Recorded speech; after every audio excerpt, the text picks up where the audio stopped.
दोस्तों, इंडिया के अंदर तो हर रोज़ एक नई से नई हकीकत खुलकर सामने आ जाती है। अब ये अनोल्गा ओझा कहती हैं कि बाबा रामदेव कहती हैं कि जो मुसलमान हैं वो लड़कियों को फंसा लेते हैं, अपने जाल में, प्यार के जाल में फंसा लेते हैं। उनके बाद उनका गलत इस्तेमाल करते हैं। ये कैसे मुसलमान हैं, नमाज़ें भी पढ़ती हैं, हमारी बेटियों को ये फंसाते भी, उनसे गलत काम भी करती हैं। तो आइए जानते हैं जी क्या कहना चाहते हैं, इनकी हकीकत क्या है। और ये ऐसी चीज़ें जो हैं वो मुसलमानों पे के ऊपर क्यों थोपते हैं, क्यों मुसलमानों पे इल्ज़ाम तराशी करते हैं हर वक्त।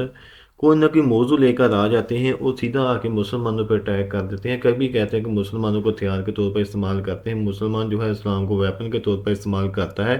ये क्या कहना चाहते हैं और इनकी क्या हकीकत है, आइए हम जानते हैं इस वीडियो के अंदर। और हमारे चैनल को प्लीज़ सब्सक्राइब कर लें और वीडियो को लाइक एंड शेयर लाजमी करना। आइए स्टार्ट करते हैं। हैं कच्चा आम पकड़ा देते हैं शिमला मिर्च।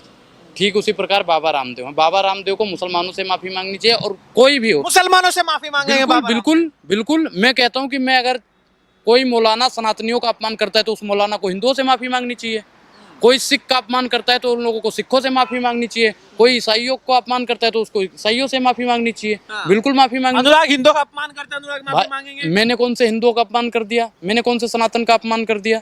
बताइए। तो आप नमाज के साथ है? मैं क्या कह रहा हूँ कि मैं अजान के भी साथ हूँ, रामचरितमानस के भी साथ हूँ, वाहे गुरु के भी साथ हूँ, ईसाइयों के, मैं चारों के साथ हूँ। आप नमाज के समर्थन में एकदम खड़े हो जाते हैं जिस तरह बाबा रामदेव ने बयान दिया, तो आप चाहते क्या हैं? भाई क्या अनुराग नमाज पढ़ते हैं क्या? नहीं, मैं नमाज अजान करूंगा। मैं नमाज क्यों पढ़ूंगा? मैं तो रामचरितमानस पढ़ता हूँ। भाई मैं क्या रामचरितमानस में दलितों का अपमान हुआ? नहीं, देखो क्या कह रहा हूँ कि भाई देखो, उस दोहे को दोहे के हिसाब से वो अलग चीज है। वो अलग चीज है। आज का जो मुद्दा एक विशेष धर्म को लेकर चल रहा है, अल्पसंख्यकों को लेकर चल रहा है, मोदी सरकार की नीतियों नहीं। आपको वो मुद्दा पसंद आता है जहां पर बीजेपी को घेरा जाए, जहां पर हिंदुत्व को घेरा जाए?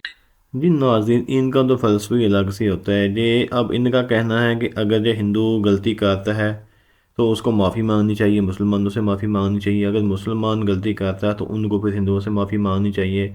हमारे मोदी जी का जय मुद्दा है कि ऐसा करना चाहिए। मैं किसी मज़हब के साथ नहीं हूँ, मैं सब मज़हबों के साथ हूँ, चारों के साथ। कोई एक नहीं है कहने कि चारों के साथ, वो ईसाई, यहूदी, मुसलमान, हिंदू सब के साथ ही हूँ। मैं नमाज भी नहीं पढ़ता, जो बाबा रामदेव कहते हैं मैं तो वही काम करता हूँ।